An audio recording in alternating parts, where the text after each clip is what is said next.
Welcome back to the Basketball Show. I'm your host, Paul Sir.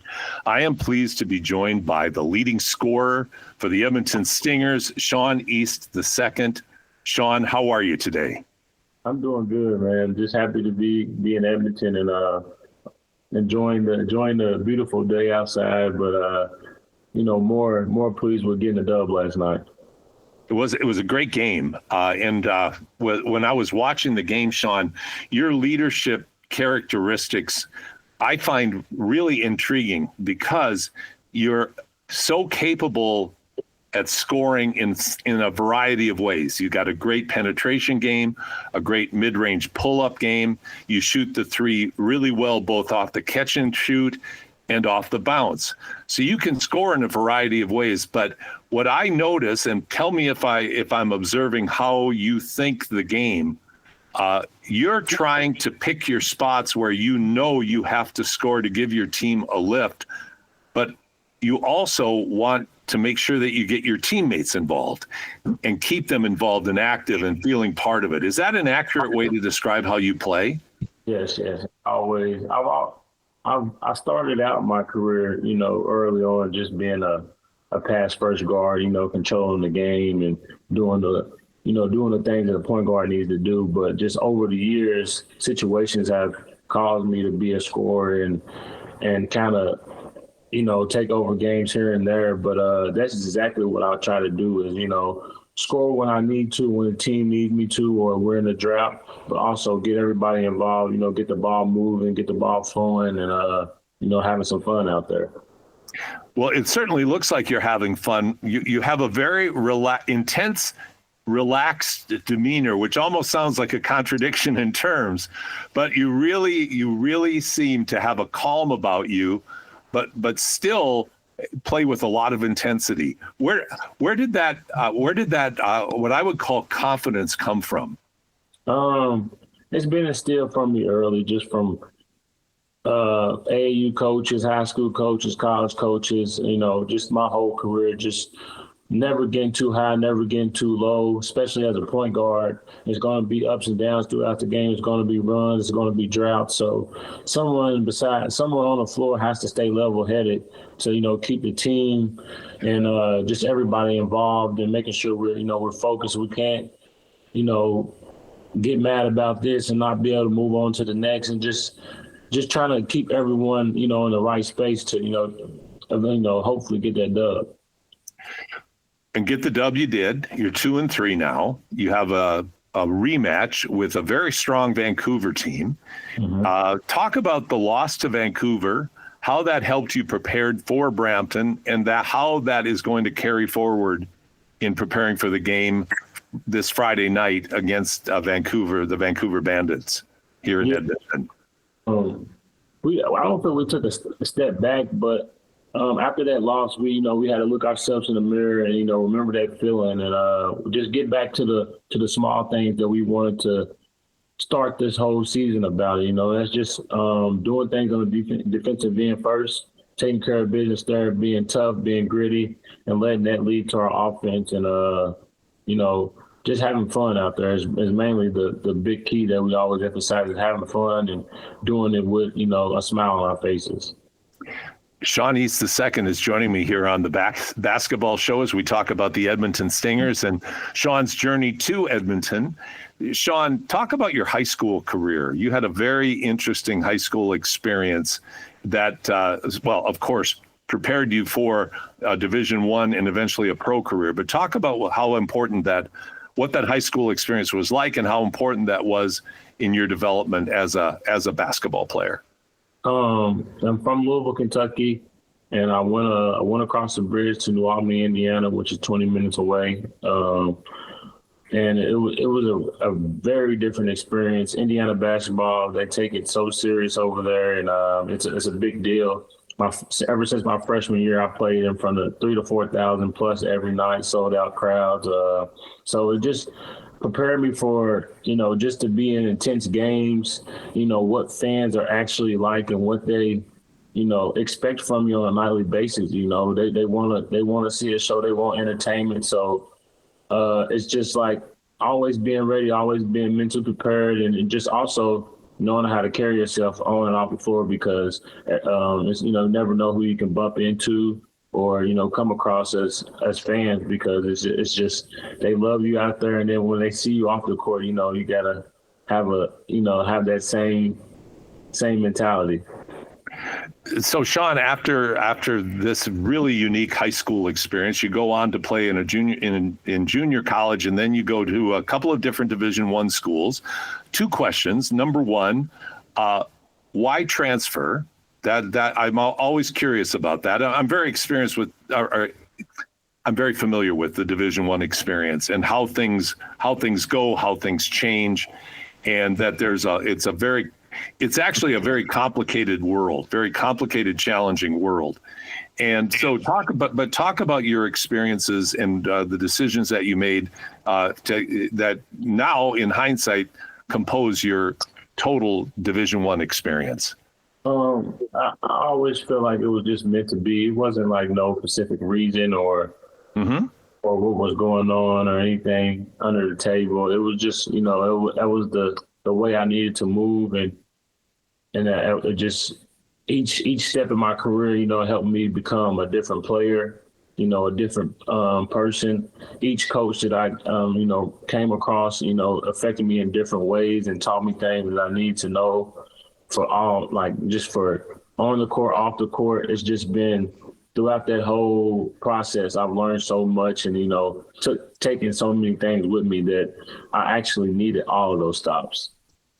And you are part of the group of athletes that had to navigate your way through the COVID challenges as well. And I think for anybody who isn't familiar with how important or how significant and impactful that was, boy, oh boy, did that ever throw a wrench into so many careers, into so many experiences because of what COVID was doing to athletes, to programs, to schools, everything that all added into the complexity of just playing basketball.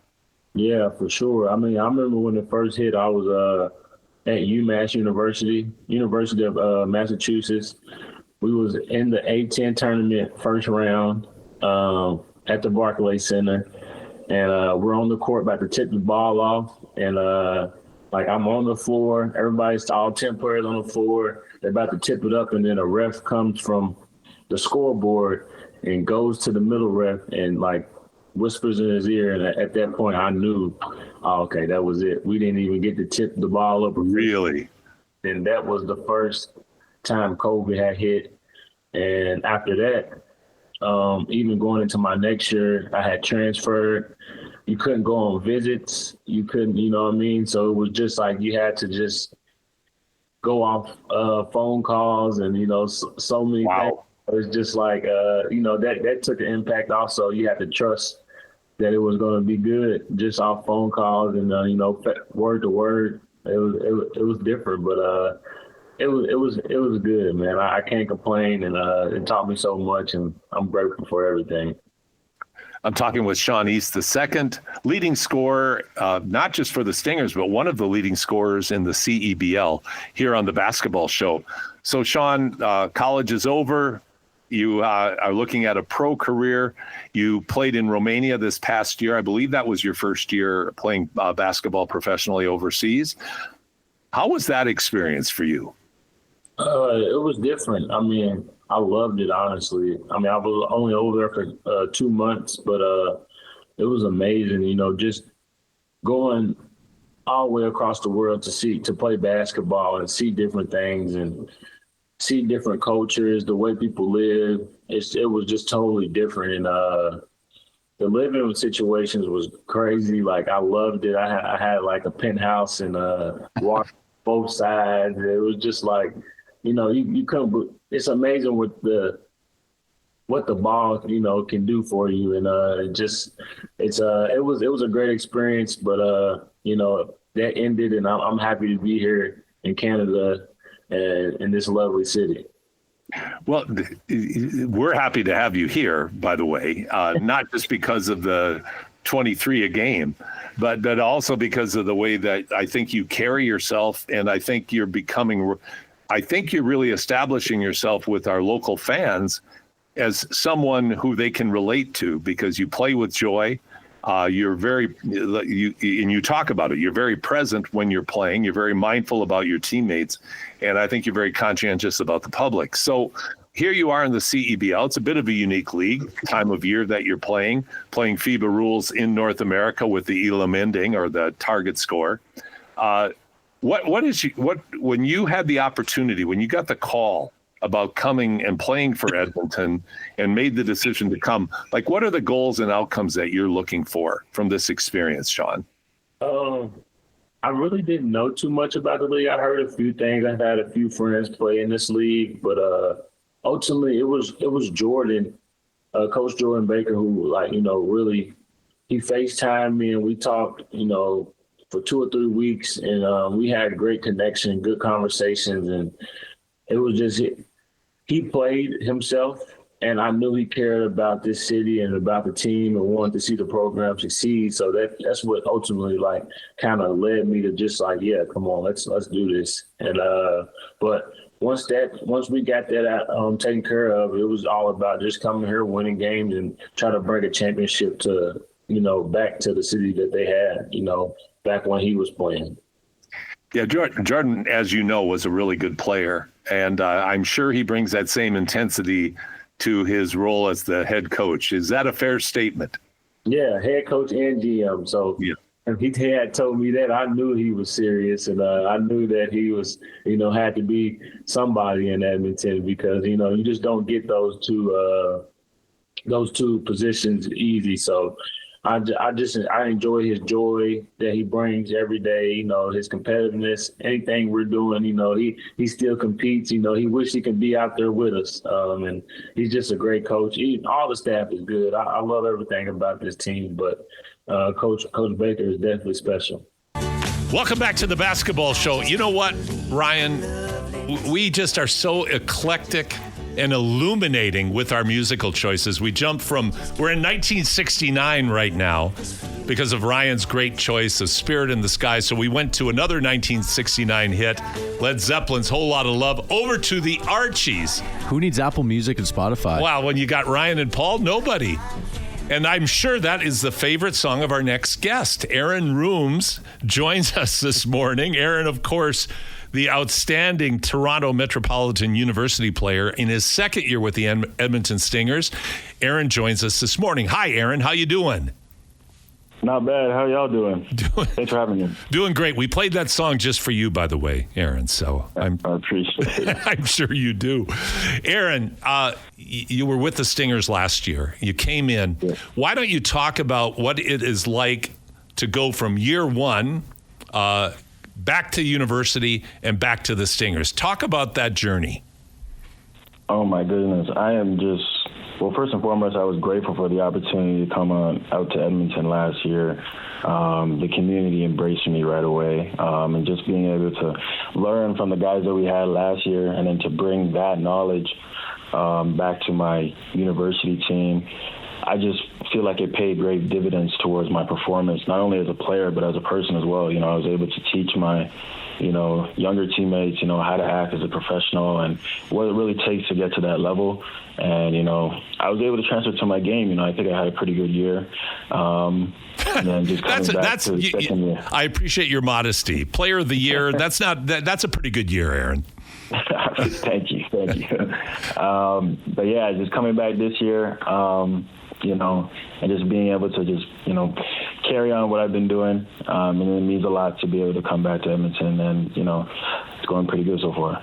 Well, I have the privilege and have had the privilege since day one with the Stingers to be able to do the color for the broadcasts. And boy, the difference that I notice in you as a player, your sense of confidence. I mean, you're physically stronger. Your skill set has vastly improved over a year ago. Not that it was bad a year ago, but you've matured, obviously, and you look like you just fit out there. Last year when you went in, you looked like a university student who was very talented but unsure of himself, where this year you've got an air of confidence. And you know what? And I think last night was a great example. You came in and the Stingers went down early. You came in, hit 7 quick points, and were instrumental in equalizing the game and getting the Stingers back into an even game with the very, very tough Vancouver Bandit team. Yes, sir. Yes, sir. Yeah, definitely. So talk about what it's like on a professional level now, Aaron. You know, you play university, you come to Edmonton, you're playing with pros, a lot of men who are playing internationally. What's that experience like for you? Yeah, honestly, I just try and be a sponge, as much as possible. These guys are, playing at all different types of levels of basketball. As you said, like they're much older, so they have a lot of experience. And honestly, I just want to learn the most that I can, and I'm, thankful to have a bunch of guys that, see me as a part of the team, that see me as a guy that, just like them almost, who just want to win games, just want to get better every day. And, they're always trying to encourage me, and, instill some of the confidence that you guys see on the court, so I attribute to them for just being great teammates and really good mentors for me as I'm out here. I'm talking with Edmonton Stinger Aaron Rhooms here on the Basketball Show. Aaron, what's the biggest difference between playing university basketball and the CEBL? I think the biggest thing is just, the game is faster. Guys are, taller, stronger, definitely quicker than the guys in the university. So it just takes a level of, adaptability. And, again, I just have a great supporting cast that have helped me do that. Not only with the Stingers, but, coaching staff back at TMU who have helped me, shape and so that I can fit right in when I'm out here. So you're out here now. Obviously, you're fully immersed, fully committed to the Edmonton Stinger team. But what's next? What's next for Aaron Rhooms after the CEBL season is over? What's next? Well, I have one more eligibility back in university, so I think I'm just gonna go back there, sharpen up, make sure that I'm, really ready to make the jump the following year because I think I'm going to try and go professional. That's been my dream of mine, just to really play overseas and, just play at the highest level of basketball I can be. And, so that's really what my future looks like. And, I think I'm on the right track. Aaron, what's your major and what are your career aspirations? I'm a business management. I'm in human resources right now. And, I feel like every company needs an HR, so maybe when the ball starts bouncing, I'll get into that, some type of, I want to be close to basketball, for the rest of my life. I just love the game. So maybe I'll get into administration or something like that. That's really what I'm looking for. So, Aaron, you're an NBA fan, I assume. Yes, definitely. Tell, who's your favorite team? Who's your favorite player? I got to go with the Boston Celtics. A lot of my people will disagree with me on that, but, they won the chip last year. Unfortunately, they got knocked out this year. I was pretty upset, especially with Jason Tatum going down, who's actually my guy in the NBA, who I like the most, up there with Shai Gilgeous. Those are really my two favorite ball players in the NBA. I probably go to bed watching their highlights, almost every night, just seeing what I can pick up and, bring to my own game. Well, it's interesting you say that because now that you've told me that and shared that, I can see elements in the way you play, in the way that Jason Tatum plays. So you have literally tried to learn from him and implement some of the things that he does into your games. That's interesting. Most definitely, yeah. So I have to tell you, I'm a Boston Celtics fan too, but I'm from a very different era because I got to watch Bill Russell play. I got to watch Larry Bird and Magic battle it out like in the 80s. And I have to admit, I'm kind of jealous of you, man. Like those are some hoopers, man. They were some hoopers, but I'll tell you what, you're never going to be jealous of me at my age because I'm jealous of you at being at your age. but I appreciate that. I mean, in terms of Celtic pride, I have that. Have you watched Celtics City? No, I haven't, unfortunately. Okay, now that's a must. if you are a Celtics fan, as you claim to be now, Aaron, Yes, definitely. then you've got to watch Celtics City, because that is a phenomenal documentary series that takes you from the beginning up to the contemporary Celtics, and it tells the story. It's Bill Simmons from The Ringer. It's so well done, but you got to watch it. I know you're going to love it, because Tatum and Jaylen Brown are a big part of the entire series, because they tie in the early Celtics into the contemporary Celtics. So, That's right. So what's next for the Stingers? Where's your next game? We are headed out to Montreal next week. Fly out Thursday, play them on a Friday. Looking to play our brand of basketball and get things done. Absolutely, Aaron. Well, you've been a major contributor in the early going to the Stingers. I wish you all the success for the entirety of the season, and of course moving forward. It's great to have you in Edmonton. Thank goodness we can get you out of Toronto for a little while. Yeah.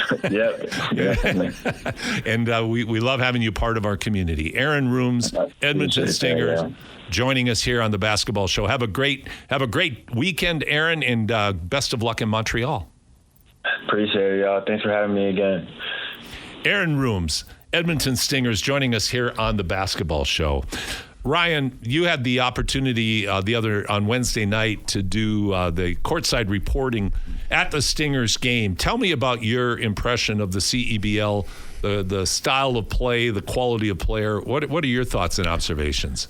Just with work and my busyness, I haven't been able to go to a ton of Stingers games in my life. I guess it's been 7 years. Yeah, when they started, I was 15 years old. So I haven't been able to go to a lot of Stingers games. And when I went there, I was genuinely surprised. The amount of fanfare you have. I think I pointed out to you pregame, like the amount of jerseys people are wearing. I didn't know that was a thing. And I work I'm a bartender at a restaurant. Someone came to the restaurant yesterday with a Stingers jersey on. That's fantastic. I'd never seen that before. But maybe I have an eye for it now because I've already seen a bunch of it. But anyways, if you haven't gone to a Stingers game or you haven't gone in a while, the tickets are not that bad at all. It's great to go. Bring a kid. Honestly, for example, a kid doesn't really know the difference. Like, it's just pro basketball is pro basketball. The atmosphere you're a part of there feels incredible. Special shout out to my high school friend, one of my best friends, Rian Kanish. Refed his first professional game yesterday at the Stingers. He got booed out of the building, but he made the right call, unfortunately. But I don't know what your take on that was at all. Near the end, apparently there's some the reffing was. I wasn't able to watch it, but he was telling me about there was like a ref you suck chant. But he honestly there's no such thing as bad PR. Has a little bit of effect in reffing too. Like when you're in that big of a stage, you'll just kind of roll with it. Well, you have to. You have to. But I will say, sum it all up. If you haven't gone to a Stingers game, just go. It's like $20, even $30-$40. Just go, be a part of the atmosphere. It feels like a professional basketball. I mean, it is, but there's a difference between it being a professional basketball game and it feel like it. It is both. So just give it a shot. If you don't feel like if you're kind of on the fence about it because it's Stingers, it's not the NBA, not even college basketball, just go. Just give it a try. And special shout out to Rian Kanish again. Well, Rian Kanish is going to be in the NBA one day, in my opinion. I think he's one of the outstanding young officials. And Alberta has produced a lot of outstanding young officials. Matt Callio in the NBA, Karen Lasuk officiating in NCAA Division I, in the Olympics, and on and on and on. That's just scratching the surface. Do you have a take on the call late? It was fine. Okay. It was fine. Honestly, I thought the officials overall did a great job. And the measuring stick would be the head coach of the Vancouver Bandits, Kyle Julius, is number one, an outstanding coach. Number two, has assembled a fantastic team. Clear-cut favorite right now, 25%, a quarter of the way through the season. And Kyle is an intense competitor, and when he is not happy with the officials, he's not afraid to let them know. And last night, by Kyle's standards, I would say he wasn't that upset that often. Let me put it that way. So it was fine. It was fine, and it had no impact on the actual outcome of the game. Did TJaz travel with the team? Pardon me? Did Tristan Jazz travel with the team? For the Vancouver team? He did not. He was not? Okay. No, he did not. And that's the second time feels kind of gimmicky. Oh, gee, really? I thought it was just pure basketball that they had this. He played okay in that one. He had like 27 points. I guess. Yeah, I mean, again, I'm an old guy. it's kind of like Bill. Here's one of my favorite stories of all time. Bill Veeck was the owner of the Chicago White Sox back in the early 1900s. One game, he signed a vertically challenged individual for one game. What's the line for vertically challenged for you? Is it like 6 3'6". Oh, 3'6". Okay. No, I'm talking. Like I'm literally talking a small straight person, up. a small person, and had him go up to bat one time. Yeah. Just as a gimmick, as a promotional gimmick, and the guy walked because of the strike zone being so small. And so, Will Ferrell. What was the basketball? What was the basketball show? Is it? Oh God! Anyway, I'm drawing a blank on Will Ferrell's basketball parody. But is it gimmicky? Semi-pro. Semi-pro. Absolutely, it's gimmicky. Flint, Michigan Tropics. Absolutely, it's gimmicky. Comparing Tristan Jazz to the Flint Tropics feels kind of wild. Well, no, it is. It's the same thing in concept. It's the same exact thing. I know the guy is a major influencer, whatever in the world that really is. And who he influences. Millions of followers. I know, millions. I mean, the guy is wildly successful. So you can make the case very, very, and articulated very well. It makes sense. Is it gimmicky? Absolutely. What's a bigger gimmick? The J. Cole thing? Was he Scarborough, I think? Scarborough, yeah. J. Cole or T-Jazz? I think they're the same. Okay. I think J. Cole, showed up for one game. Yeah. And I think we sold it out here, and he wasn't even on the team by the time they came out. Yeah, he never showed up. So, yeah, I mean, to me, it's whatever. If that's what the league feels they have to do to draw eyes to them. But it feels like the wrong attention you want. Like do you want or is there no such thing as bad PR in this sense? Or do you want basketball eyes watching it, or people just watching it thinking it's like kind of a joke, but they're still watching it? I think you walk a fine line. Yeah. If you go to the well too often on gimmicks like this, you walk a fine line at some point of diminishing. Like, can you imagine signing this guy up to go play in the NFL? Oh. You wouldn't do that. No. So are we Will Ferrell's movie, or are we a professional basketball league? And I know that's a gray area. So I'm being hypercritical right now. I just don't think it's necessary. The eye on the ball should be on the building of the brand of the CEBL, the teams in their community, and more activation, penetration, and relevance in the community year-round. To me, that's the way you build a successful league. Now, once in a while, if you add a little bit of pizzazz, that's a good word, sugar, cotton candy to your league. Sugar, that's right. So I think to me, it's somewhat irrelevant. But to the Stingers, they came out, to kind of wrap up on the CEBL, they came out last night. They were competitive against a very good Vancouver team. Really enjoyed watching how the Stingers responded after, as I mentioned earlier, going down big early, coming back very competitive, kind of fell apart late third quarter, but then started battling back. And some of the encouraging signs that I saw personally, I'm a big fan of Scotty Lindsey, 6'5" shooter, played at Northwestern, really a good shooter, has struggled overall in terms of finding his rhythm. He really started getting it going in the second half. That was great. Elijah Fisher, who's been outstanding and just one of my favorite people in the basketball world. Having Elijah back is fantastic, and to have him out there, and he started getting it going in the second half. He had a long season over in Germany, and I think a lot of times we don't understand that this young man, for instance, just played 10 months, and then he came back for 3 or 4 days, said hi to his family. It's no cakewalk either, eh? No. You're competing. It's like 10 months and all of a sudden you're just back to full time. 10 months, and it's a job, and it's a real job. You're practicing hard. You're playing lots of games. You fly back. You've got jet lag. You say hi to your family for 2 or 3 days. You're on the plane. You're out in Edmonton, and you're playing right away.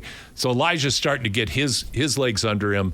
I think it bodes well, and there are a couple of good pickups for the Stingers. So I think they're going to start really gelling. There were lots of good things last night, and especially when you talk about going back to that term, level of compete. Good question for you. For stress on the body, do you think it was more stress on your body back, or that era back when you played overseas, or do you think it's more stress now?